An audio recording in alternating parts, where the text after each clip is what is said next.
Boa noite, pessoal. Estamos indo então agora para a nossa segunda aula sobre perspectiva oblíqua, né? Nessa aula de hoje a gente vai ter exercícios de fixação e a gente vai estar começando com uma pequena revisão, tá bom, gente? Dentro da temática da perspectiva oblíqua, que é sempre muito importante. Então vamos lá. A primeira coisa que é importante que a gente revise são os sentidos possíveis da perspectiva oblíqua, tá, gente? No caso aqui, a gente vai ter, tal qual a perspectiva paralela, sentidos possíveis, e aquilo que fugir do sentido, a gente sabe que vai estar errado. Então vamos lá. O primeiro sentido possível são as linhas verticais, né, que são responsáveis pela altura do objeto. Né? Então aqui a gente tem exemplos de cubos em diferentes posições, a gente até usou essa imagem na aula passada.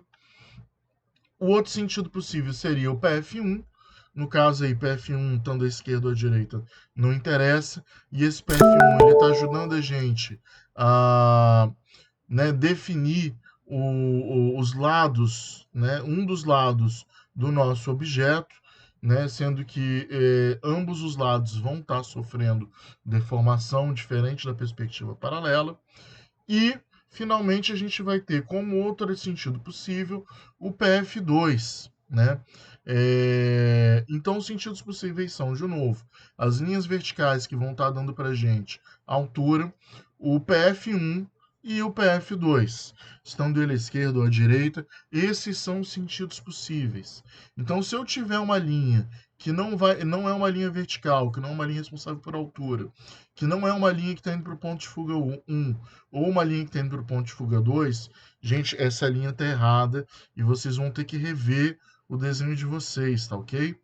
Então vamos lá. Continuando. Esse foi um dos exercícios que a gente viu na nossa última aula, na nossa primeira aula sobre perspectiva oblíqua, e vamos fazer uma revisãozinha aqui em cima desse exercício. Então vamos lá, tal qual o cubo, a primeira coisa que a gente vai fazer vai ser encontrar o principal vértice do nosso objeto, que no caso aqui vai ser o vértice que está mais próximo do observador, o vértice que está em primeiro plano, ok? Nesse caso aqui dessa casa, esse vai ser o nosso vértice principal, a base do nosso desenho, tá? Então, bom, uma vez que a gente encontrou esse vértice principal, a gente vai encontrar os demais vértices que vão estar delimitando a forma desse objeto, que no caso aí a gente sabe que é um paralelepípedo, né?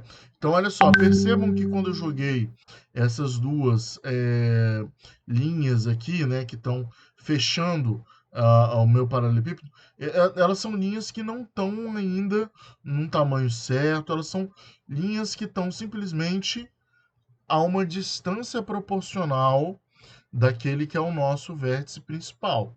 Então, como assim uma distância proporcional? Temos aqui, né, o nosso vértice principal como nossa medida base, ok? Então, a distância que eu vou ter desse vértice aqui, dessa linha vertical, para a sua extremidade, vai ser, chamando o nosso vértice de A, seria meio A, ok? Então, se eu pego essa distância aqui e coloco ela em relação ao vértice que está fechando esse lado do objeto, essa face do objeto, a gente tem meio A. Nesse outro vértice aqui, mais distante, a gente vai ter 1 e 1 quarto, ok? De A. Então, dá um A inteiro aqui e mais um quarto desse A, tá bom? Então, a primeira coisa que a gente está fazendo é simplesmente separar pela distância relativa ao próprio tamanho desse vértice principal. É só isso que a gente fez até agora. Então, beleza. Seguindo, uma vez que a gente fez isso, temos o nosso vértice principal e temos os vértices que estão fechando as faces visíveis ao observador desse paralelepípedo básico. O que a gente vai fazer depois é encontrar o PF1, né?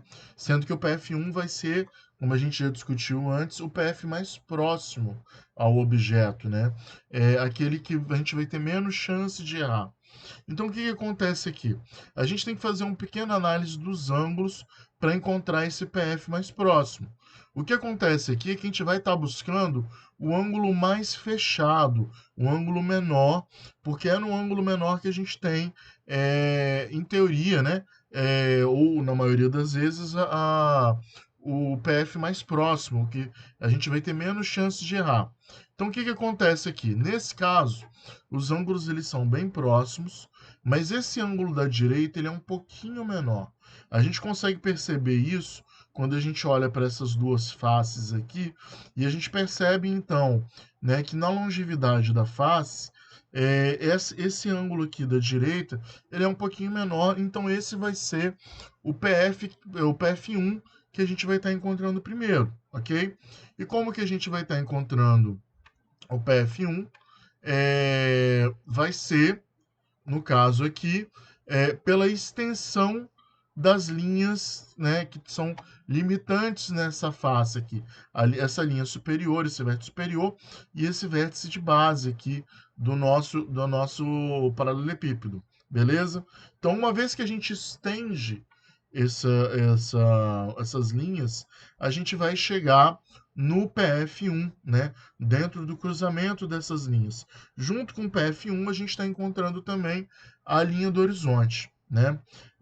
E aí a linha do horizonte, o legal dela é que ela vai estar mais próxima, ela vai estar ajudando a gente a se aproximar do que é o PF2, tá bom? Porque a gente sabe que o PF, né, o ponto de fuga, ele só pode estar dentro da linha do horizonte. Nunca vai existir um ponto de fuga que esteja acima ou abaixo da linha do horizonte, no caso da perspectiva paralela e no caso da perspectiva oblíqua, tá? Isso é uma regra para esses dois tipos de perspectiva, com um ponto de fuga e com dois pontos de fuga. Ok, gente? Então, com a LH encontrada, a gente sabe que vai ser mais fácil da gente encontrar o nosso PF2.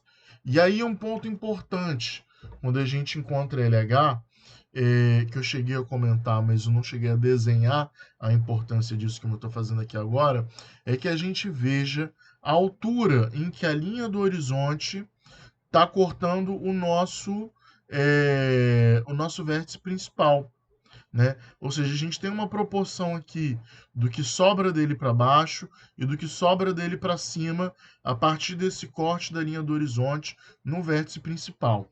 O que que acontece?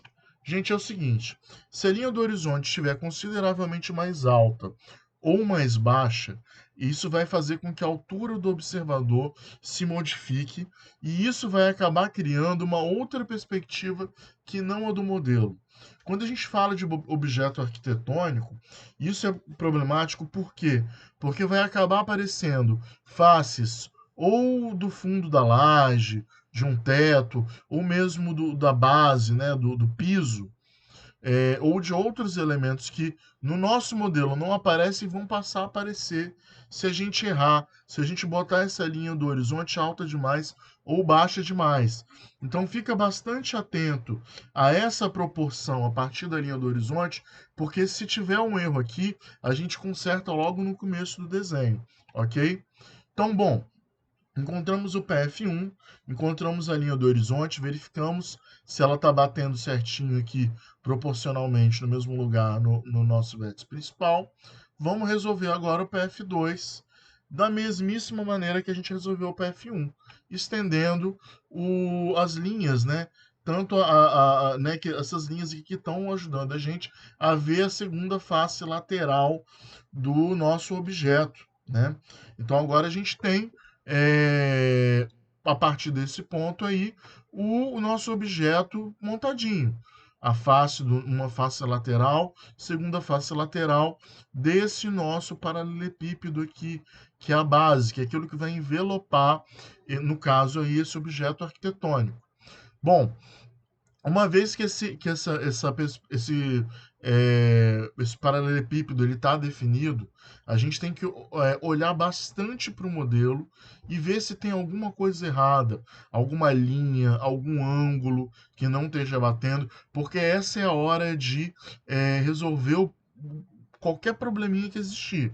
Daqui para frente, o que a gente está fazendo, pessoal, já vai ser transformar esse objeto básico, esse objeto simples, que é o paralelepípedo, num objeto complexo, que no caso aí é essa casa, essa edificação.